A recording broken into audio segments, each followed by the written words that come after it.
അഴിഞ്ഞാടുന്ന കേരളത്തിലെ ആഭ്യന്തര വകുപ്പിനെ നിയമപരമായി തന്നെ ചിലത് പഠിപ്പിക്കുമെന്ന് ഉറപ്പിച്ചു പറഞ്ഞത് കോൺഗ്രസ് നേതാവ് കെ മുരളീധരനാണ്.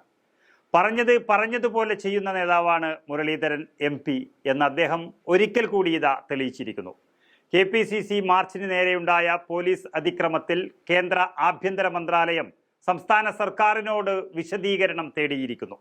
ലോക്സഭാ അംഗങ്ങളടക്കം പ്രധാനപ്പെട്ട നേതാക്കൾ നിൽക്കുന്നയിടത്ത് നടത്തിയ നരനായാട്ടിന് പിണറായി വിജയനെ കൊണ്ട് ഉത്തരം പറയിപ്പിക്കാൻ കഴിയുമോ എന്ന് നോക്കട്ടെ എന്ന് തീരുമാനിച്ച മുരളീധരൻ MP ലോക്സഭാ സ്പീക്കർ ഓം ബിർളയ്ക്ക് അയച്ച പരാതിയെ തുടർന്നാണ് ആദ്യ നടപടി എന്നുള്ള നിലയിൽ വിശദീകരണം ഇപ്പോൾ തേടിയിരിക്കുന്നത്. 15 ദിവസത്തിനകം വിശദീകരണം സ്പീക്കർക്ക് തന്നെ കൈമാറണമെന്നാണ് നിർദ്ദേശത്തിൽ പറയുന്നത്. അതായത് ഇക്കഴിഞ്ഞ ഡിസംബർ 23-ന് തിരുവനന്തപുരത്ത് KPCC നടത്തിയ മാർച്ചിനു നേരെയാണ് പോലീസ് അക്രമം അഴിച്ചുവിട്ടത്. അക്രമം നടത്തി പലരെയും തല്ലിച്ചതച്ചത് കൂടാതെ രമേശ് ചെന്നിത്തല ഉൾപ്പെടെയുള്ള നേതാക്കൾക്ക് ദേഹാസ്വസ്ഥവും ഉണ്ടായി.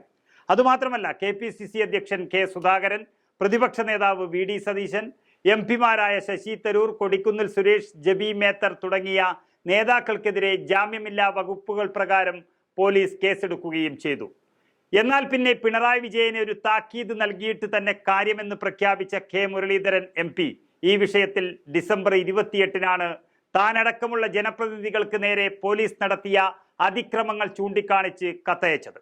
സമാധാനപരമായി പുരോഗമിച്ച DGP ഓഫീസ് മാർച്ചിൽ നേതാക്കൾ അടക്കമുണ്ടായിരുന്ന ഒരു വേദിയിലേക്ക് ടിയർ ഗ്യാസ് ഷെൽ എറിഞ്ഞ പോലീസ് പ്രകോപനമുണ്ടാക്കുകയായിരുന്നുവെന്ന് മുരളീധരൻ വ്യക്തമാക്കി. പോലീസ് നടപടിക്കെതിരെ സംസ്ഥാന വ്യാപകമായി വൻ പ്രതിഷേധ പരമ്പരകളാണ് അരങ്ങേറിയത്. ആ പ്രതിഷേധം ഇപ്പോൾ കേന്ദ്രത്തിന്റെ മുന്നിൽ എത്തിയിരിക്കുകയാണ്.